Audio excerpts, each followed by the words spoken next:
Tidak seperti biasa, hari itu Baginda tiba-tiba ingin menyamar menjadi rakyat biasa. Beliau ingin menyaksikan kehidupan di luar istana tanpa sepengetahuan siapapun agar lebih leluasa bergerak. Baginda mulai keluar istana dengan pakaian yang amat sederhana layaknya seperti rakyat jelata. Di sebuah perkampungan, beliau melihat beberapa orang berkumpul. Setelah Baginda mendekat, ternyata seorang ulama sedang menyampaikan kuliah tentang alam barzah. Tiba-tiba ada seorang yang datang dan bergabung di situ, lalu bertanya kepada ulama itu.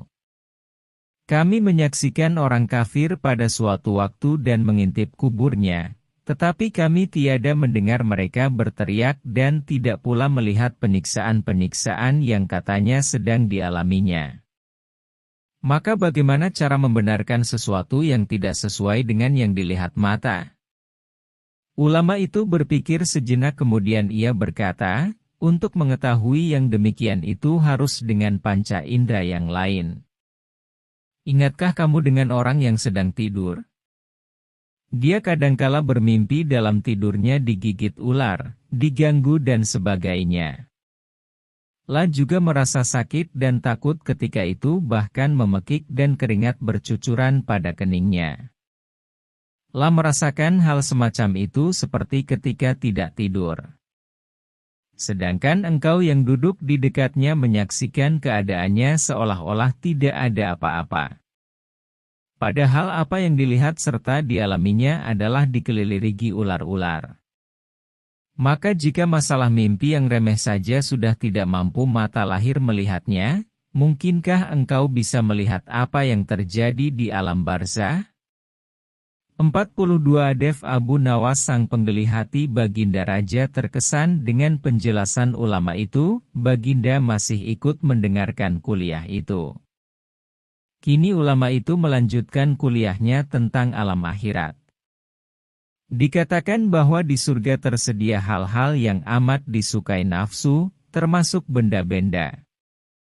Salah satu benda-benda itu adalah mahkota yang amat luar biasa indahnya. Tak ada yang lebih indah dari barang-barang di surga karena barang-barang itu tercipta dari cahaya.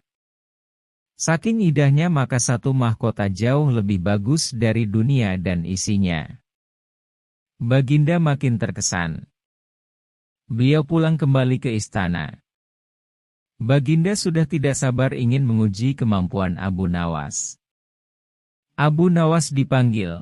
Setelah menghadap Bagiri, aku menginginkan engkau sekarang juga berangkat ke surga kemudian bawakan aku sebuah mahkota surga yang katanya tercipta dari cahaya itu.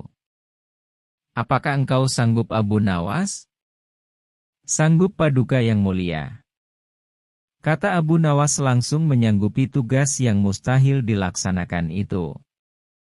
Tetapi Baginda harus menyanggupi pula satu syarat yang akan hamba ajukan. Sebutkan syarat itu.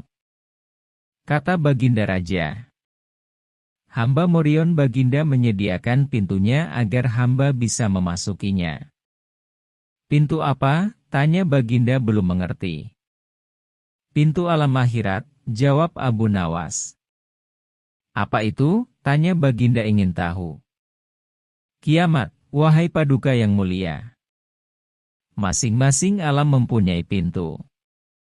Pintu alam dunia adalah liang peranakan ibu. Pintu alam barzah adalah kematian. Dan pintu alam akhirat adalah kiamat.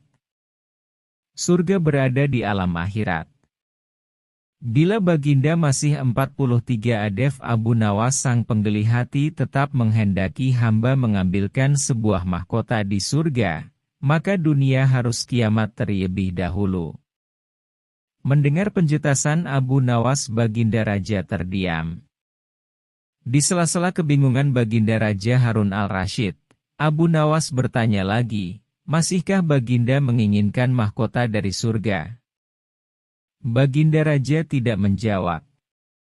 Beliau diam 1000 bahasa, sejenak kemudian Abu Nawas mohon diri karena Abu Nawas sudah tahu jawabnya.